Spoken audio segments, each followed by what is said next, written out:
만능 천연세제라고 불리는 베이킹소다.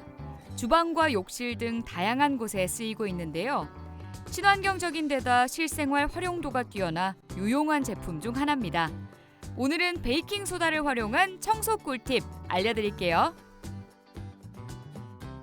화장실 청소 중 가장 큰 골칫거리인 변기 청소. 변기를 매일 닦아도 깨끗이 유지하기가 쉽지 않은데요.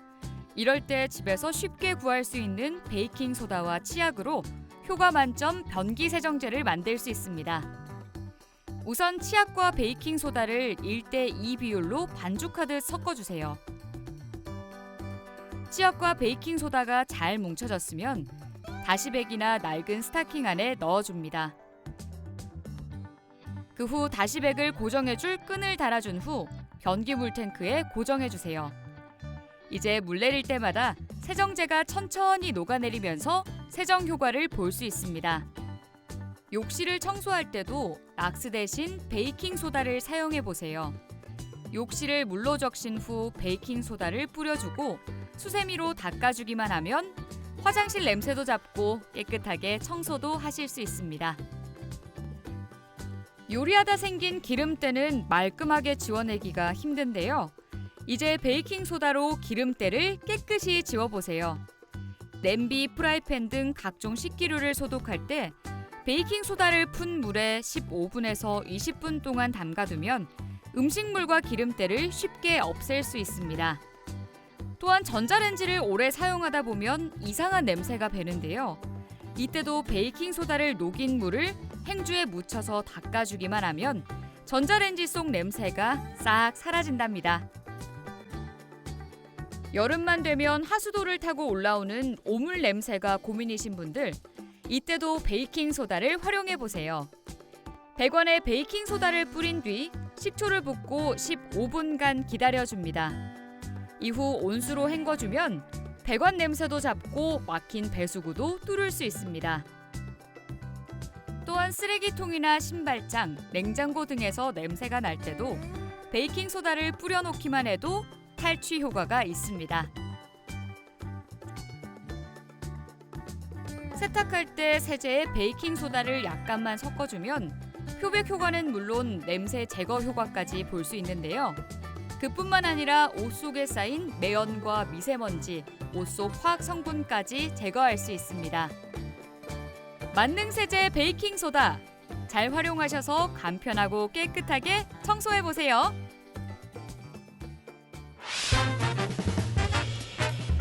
일상생활 속 다양한 용도로 사용 가능한 구연산, 베이킹소다 못지않은 활용도로 천연 마법의 가루라 불리는데요. 구연산은 레몬류의 과일에서 얻은 무색무취 pH 2 정도의 산성 물질입니다. 오늘은 구연산 활용법 알려드릴게요. 구연산은 가루를 흡입하면 위험할 수 있어 물과 섞어서 구연산수로 만들면 더 편하게 사용할 수 있는데요. 물 200ml에 구연산을 한 스푼 풀어 잘 녹여준 뒤 분무기에 담아 사용하면 됩니다.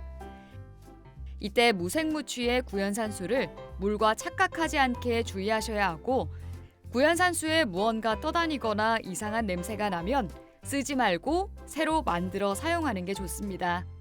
또 구연산은 염소계 표백제와 함께 사용할 경우 염소성 독성 가스가 나와 위험할 수 있기 때문에 같이 사용하면 안 됩니다. 먹어도 될 정도로 안전한 구연산도 기본적으로는 산이 높기 때문에 피부가 예민하신 분들은 접촉 시 피부가 붉어지거나 따가울 수 있어서 꼭 고무장갑을 끼고 사용하시기 바랍니다. 항상 물을 사용하는 부엌과 화장실에는 관리를 조금만 소홀히 해도 물때가 끼기 쉬운데요. 수돗물과 각종 세정제에 포함된 알칼리 성분이 남아 물때가 남게 됩니다. 구연산수는 산성이기 때문에 알칼리 성분 얼룩을 쉽게 지울 수 있는데요. 미리 만들어둔 구연산수를 싱크대나 욕실 수전 등 물때가 낀 곳에 뿌려준 뒤 마른 행주로 닦아주면 쉽게 물때를 제거할 수 있습니다. 또한 매일 사용하는 전기포트나 텀블러에 낀 물때 제거에도 유용한데요. 구연산 한 스푼과 물을 넣고 끓인 후 씻어내면 쉽게 물때를 제거할 수 있습니다. 이렇게 전기포트를 세척한 구연산수를 텀블러에 부어 30분 정도 둔 뒤 씻어내면 텀블러의 물때도 제거할 수 있습니다. 또한 스테인리스 냄비나 식기류에 생긴 무지갯빛 얼룩도 구연산을 푼 물에 담가둔 뒤 헹궈주면 얼룩을 지울 수 있을 뿐만 아니라 소독 효과도 볼 수 있습니다. 옷을 빨 때 좋은 향기와 부드러운 섬유질을 위해 넣은 섬유 유연제에는 각종 화학물질과 미세 플라스틱 등이 포함되어 있는 경우가 많은데요. 옷은 피부에 직접 닿다 보니 더 신경 쓰일 수밖에 없습니다. 이때 100% 천연 제품인 구연산이 섬유 유연제 역할을 대신할 수 있는데요. 식초를 대신 사용하는 분들이 있지만 식초는 특유의 냄새가 있어서 무색무취인 구연산을 활용하시면 좀 더 효과적으로 사용할 수 있습니다. 구연산을 바로 물에 풀어줄 경우 구연산 알갱이가 빨래에 남아있을 수 있기 때문에 구연산을 물에 잘 녹여서 구연산수로 만들어준 뒤 마지막 헹군 과정에서 섬유 유연제 대신 넣어주면 됩니다. 구연산을 활용하면 세탁 시 남아있는 알칼리성 오염을 제거해주고 세탁 후 남은 세제 배출에도 도움을 줍니다. 구연산은 생활용품 소독용으로도 사용하기 좋은데요. 아기 장난감에 구연산수를 뿌려준 후 닦아내면 안전하게 정균 효과를 볼 수 있습니다. 또 쉽게 오염되는 주방 행주도 따뜻한 물에 구연산을 풀어 반나절 정도 담가둔 후 헹궈주면 행주 속 잔여 세제와 세균을 없앨 수 있습니다. 또 음식물이 끼어 세균이 번식하기 쉬운 도마도 구연산수를 뿌려 방치해둔 다음 물로 씻어내면 도마 소독 효과를 볼 수 있습니다. 구연산은 악취 제거에도 효과적인데요. 냄새가 나는 하수구 쪽이나 변기에 뿌려주면 살균도 되고 탈취도 해줘서 일석이조의 효과를 볼 수 있습니다. 또 냄새나는 신발 악취 제거에도 도움이 되는데요.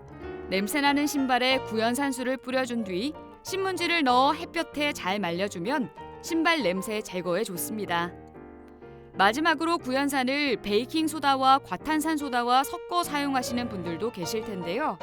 염기성 세제의 알칼리 성분과 구연산의 산성 성분이 만나면 중화 작용을 일으켜 효과가 떨어지기 때문에 따로 사용하시는 게 좋습니다. 천연 소독 세정제 구연산, 베이킹소다와 구분하셔서 잘 활용해 보세요.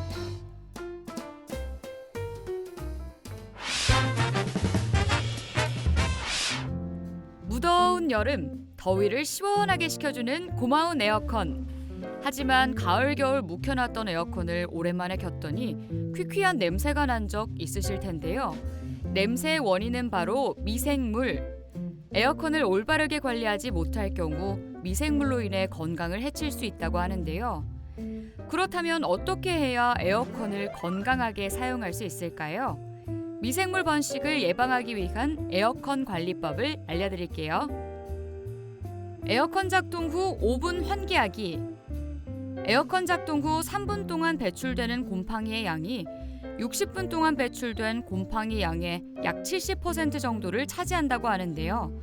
그렇기 때문에 에어컨 작동 후 5분간은 환기를 통해 에어컨 속 곰팡이를 실외로 내보내는 것이 좋습니다. 필터 청소는 적어도 2주에 한 번씩. 필터 청소만 해줘도 에어컨 내 곰팡이의 약 70%를 감소시킬 수 있다고 하는데요. 오염이 심하지 않은 필터는 샤워기로 헹궈내 먼지를 제거하면 됩니다. 오염이 심할 경우에는 중성 세제를 푼 미지근한 물에 10분 정도 담가둔 후 부드러운 솔을 이용해 필터의 결을 따라 살살 문질러 주세요. 그 다음에 깨끗한 물로 헹궈내면 됩니다. 세척을 끝낸 필터는 물기를 가볍게 닦아낸 후 그늘에서 완전히 건조해주면 됩니다. 에어컨 냉각핀 곰팡이 제거하기. 코드가 꽂혀 있을 경우 감전 위험이 있기 때문에 꼭 전원 코드를 뽑고 청소해 주세요. 보통 에어컨 필터만 청소하시는 경우가 많은데요. 에어컨 냉각핀에도 곰팡이나 먼지가 많이 쌓이기 때문에 냉각핀도 잊지 말고 관리해 주셔야 합니다. 그렇다면 천연 에어컨 세정제 만드는 법 알려드릴게요. 재료는 물, 과탄산소다, 분무기, 물티슈, 마른 걸레를 준비해 주세요. 우선 물과 과탄산소다를 7대3의 비율로 섞어 분무기에 담아줍니다. 그 후 물과 과탄산소다를 잘 섞어준 뒤 필터에 세정제를 넉넉히 분사합니다. 5에서 8분 정도 기다린 후 칫솔이나 청소용 솔을 이용해 냉각기 결을 따라 살살 문질러 먼지를 제거합니다. 그 후 물티슈나 걸레로 물기와 잔여물을 꼼꼼히 닦아주세요. 에어컨 세척 후에 다시 사용할 때는 에어컨을 송풍 모드로 약 30분간 작동시켜 완전히 건조한 후 사용하면 더 좋습니다. 이때 창문을 열어 환기시키는 것도 잊지 마세요. 그 밖에도 에어컨 실외기는 가볍게 물청소로 먼지만 제거해서 사용해주세요. 에어컨을 2에서 3주에 한 번씩 청소해주면 전기세도 아끼고 에어컨 수명도 더 길어진다고 합니다. 무더운 여름 에어컨 관리 깨끗이 하시고 시원하고 건강하게 여름 나세요.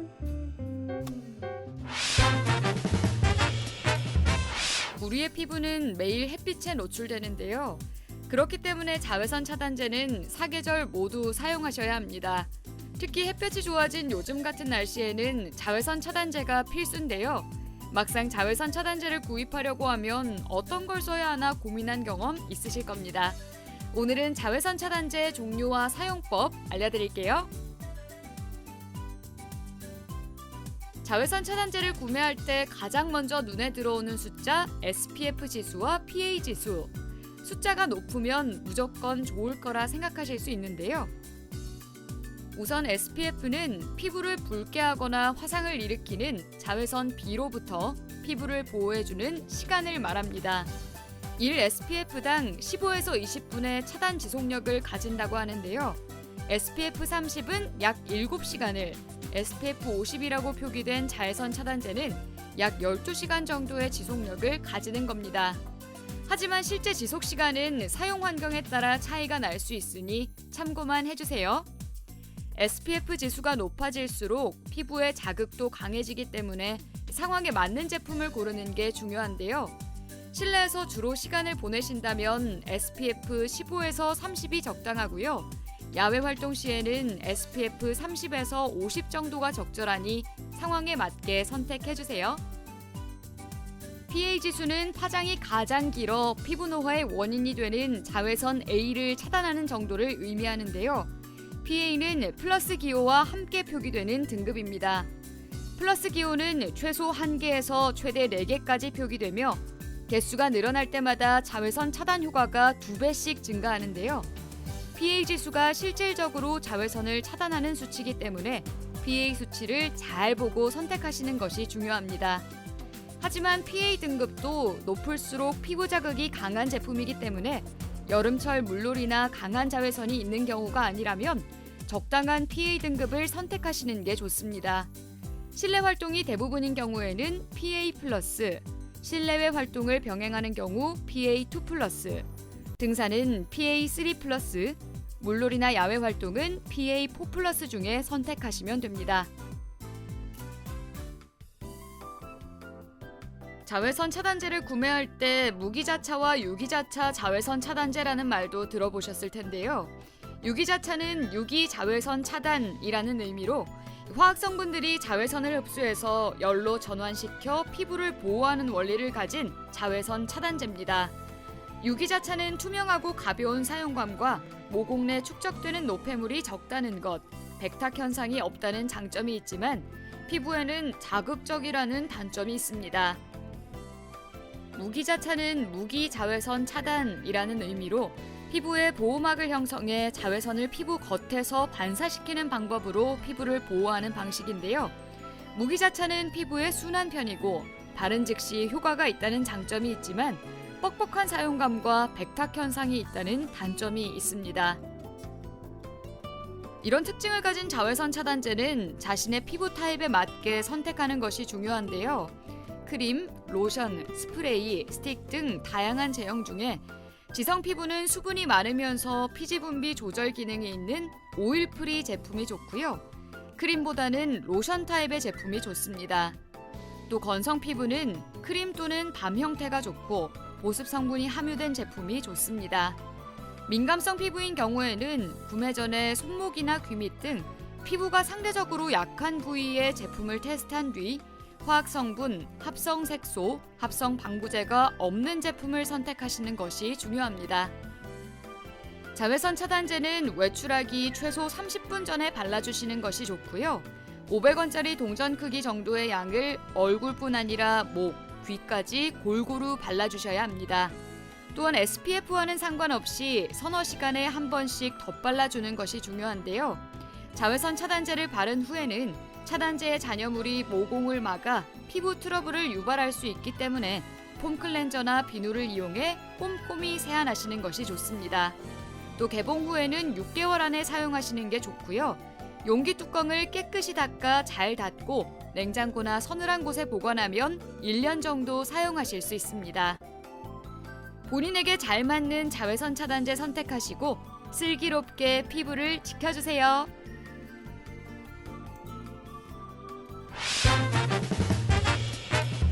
설거지나 일상생활을 하다가 유리로 된 잔이나 그릇 등을 깨뜨린 경험이 누구나 한 번쯤 있을 텐데요. 물건이 깨지면 마음도 아프지만 유리 조각을 깔끔하게 청소하기도 힘드셨을 거예요. 오늘은 깨진 유리를 버리는 방법에 대해 알려드릴게요. 유리를 분리수거하기 위해서는 유리가 온전해야 한답니다. 화장대 유리나 전신 거울 같은 큰 유리는 폐기물 스티커를 붙여서 배출해야 하고요. 식탁 유리같이 더 큰 유리가 깨졌을 경우나 깨진 유리의 양이 많다면 주민센터에서 특수 규격 마대 자루를 구매한 후 버려야 합니다. 가정에서 깨진 유리 화병이나 컵은 종량제 봉투에 담아서 버리면 되는데요. 일반 쓰레기처럼 종량제 봉투에 마구 담아서 버리면 절대 안 된답니다. 유리를 치우기 전 슬리퍼를 신어주세요. 여기저기 튄 파편이 발바닥에 박힐 수도 있답니다. 그리고 고무장갑을 착용해서 손을 보호한 후 유리 조각들을 주워 담습니다. 깨진 작은 유리 조각들은 키친타올 같은 단단한 휴지 조각에 물을 묻혀서 유리 조각들이 있는 곳을 꼼꼼하게 훑어서 치워줍니다.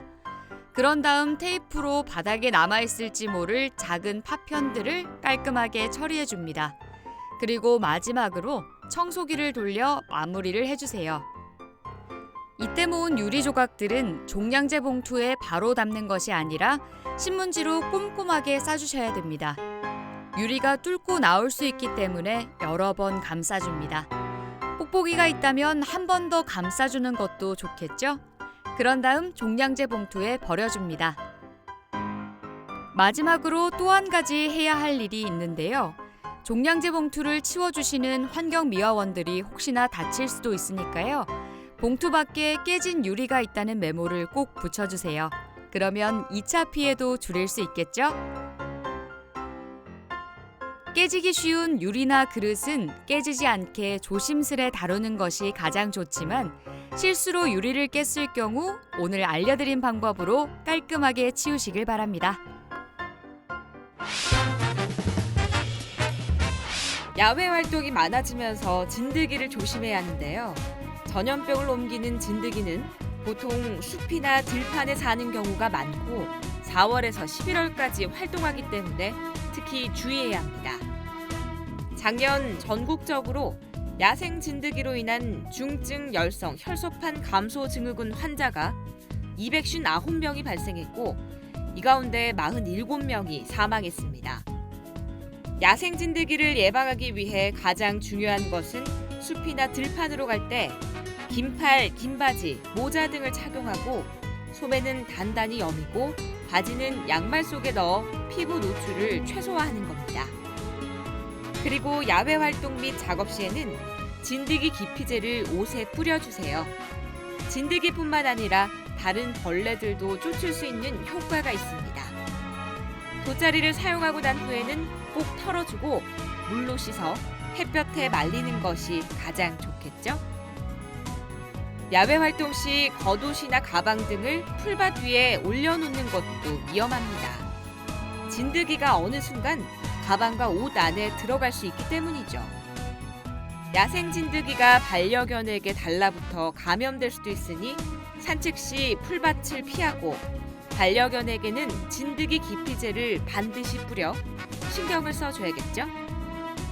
당연히 야생동물과의 접촉을 피하고 수풀이 우거진 곳은 피하는 게 좋습니다. 집으로 돌아와서는 입은 옷을 털고 바로 세탁해줘야 합니다.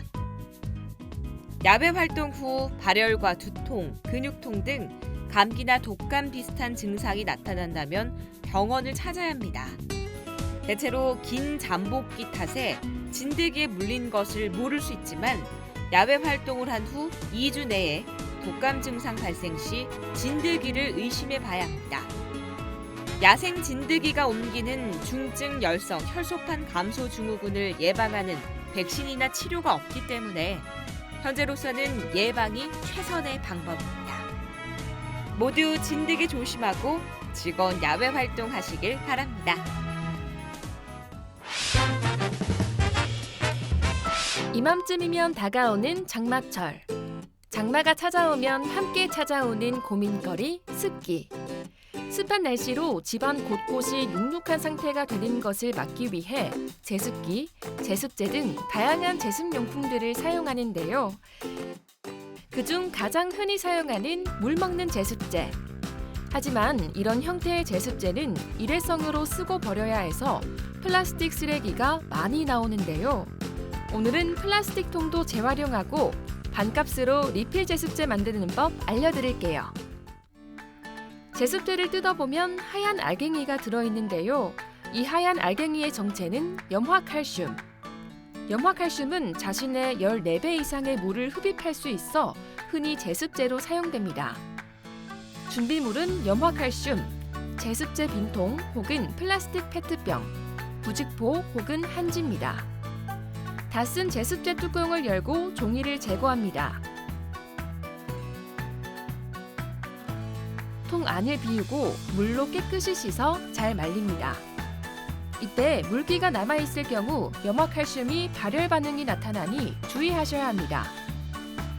원래 있던 받침대를 놓고 염화칼슘을 약 200에서 250g 정도 적당량 넣어줍니다. 이때 베이킹소다 한 스푼을 같이 넣어주면 탈취 효과도 보실 수 있습니다.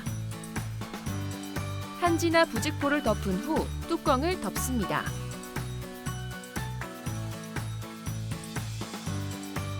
그럼 간단하게 리필 제습제 만들기 완성! 제습제 빈통이 없으면 빈 페트병으로도 만들 수 있는데요. 빈 페트병을 절반으로 자릅니다. 페트병 입구를 부직포나 거름망으로 막아줍니다. 그 후 페트병 입구 부분을 뒤집어 페트병 아랫부분에 고정한 후 염화칼슘을 넣어줍니다. 페트병 윗부분도 부직포로 막아줍니다. 빈 제습제 통이 없어도 쉽고 저렴하게 제습제 만들기 완성! 이렇게 만든 제습제는 옷장, 이불장 등 집안 곳곳 습한 곳에 놔두기만 하면 됩니다. 환경도 경제도 살리는 리필 제습제 만들어 뽀송뽀송한 여름 보내세요.